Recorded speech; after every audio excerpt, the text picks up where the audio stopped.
Depuis le déclenchement de la rébellion en Érythrée il y a maintenant 18 ans, les coups de main des guérilleros succèdent à la répression massive de l'armée éthiopienne bien entraînée et dotée d'un équipement moderne, autrefois fourni par les Américains, aujourd'hui apporté par l'Union soviétique.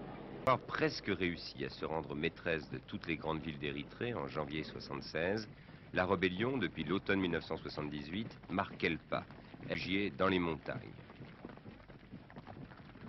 Mais tout comme l'autre rébellion que connaît l'Éthiopie au sud, en Somalie occidentale, elle n'avait pas renoncé à sa lutte contre le pouvoir central. Et aujourd'hui, les guérilleros érythréens recommencent leur harcèlement de l'armée éthiopienne. Mais ce ne sont plus des petits coups de main contre un poste ou une patrouille isolée. Ces hommes vont demain, à l'aube, attaquer, livrer une véritable bataille. Ils appartiennent à des unités coordonnées d'une armée du FPLE, le Front populaire pour la libération de l'Érythrée. À chaque homme de se mettre en position. Ces images ont été tournées il y a plusieurs semaines, au début de la bataille de Nakfa, sans doute jusqu'à maintenant la plus grande bataille de l'histoire de la rébellion érythréenne. Le FPLE a engagé 7000 guérilleros dans ce combat qu'il déclenche, bénéficiant de l'effet de surprise à 5 heures du matin.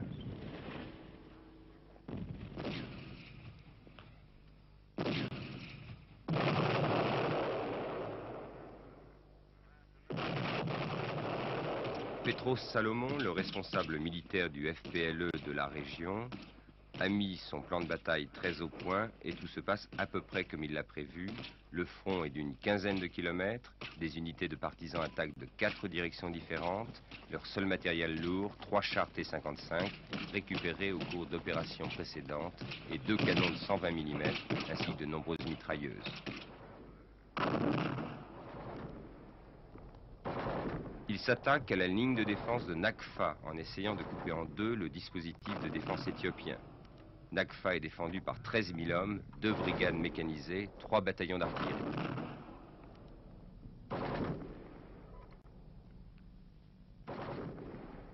Très rapidement, plusieurs avant-postes seront pris, ainsi que telle ou telle section de la ligne de front. L'effet de surprise a pleinement joué son rôle.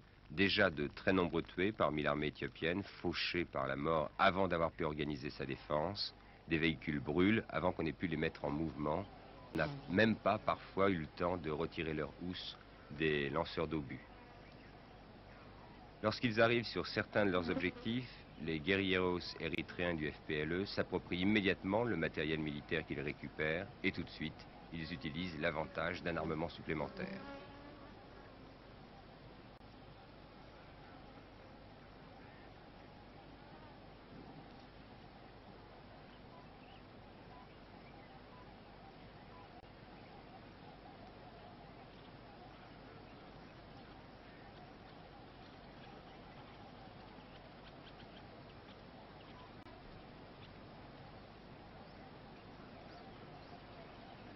Beaucoup de prisonniers sont faits également. Parfois, ils n'ont même pas eu le temps de comprendre ce qui leur arrivait. L'attaque a eu lieu à l'aube.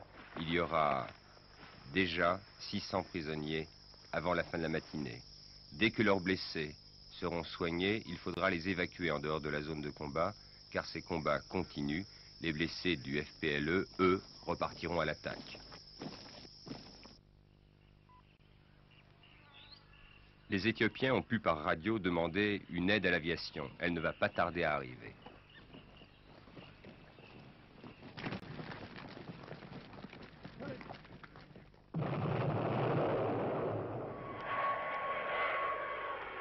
Et ce sont maintenant des bombes de 500 kg et du napalm que distribuent en piqué les MiG-21 et les MiG-23 de l'armée éthiopienne. Que peut-on faire avec une mitrailleuse ou un bazooka contre les bombardiers à réaction? Les guérilleros cherchent un abri, se cachent et presque aussitôt repartent à l'attaque.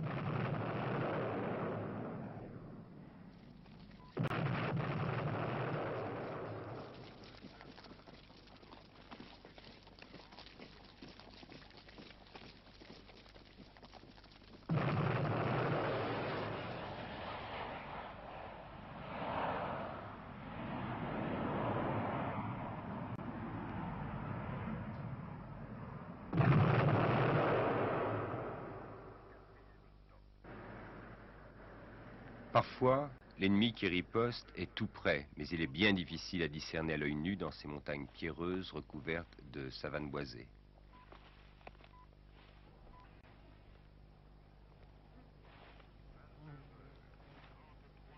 Dans beaucoup de postes sur cette ligne de front, les soldats éthiopiens essaient de décrocher. À la mitrailleuse, les guerrilleros cherchent à leur couper la retraite. La vie humaine est fragile dans ces montagnes de Kebret Sada, Harina et Dundun.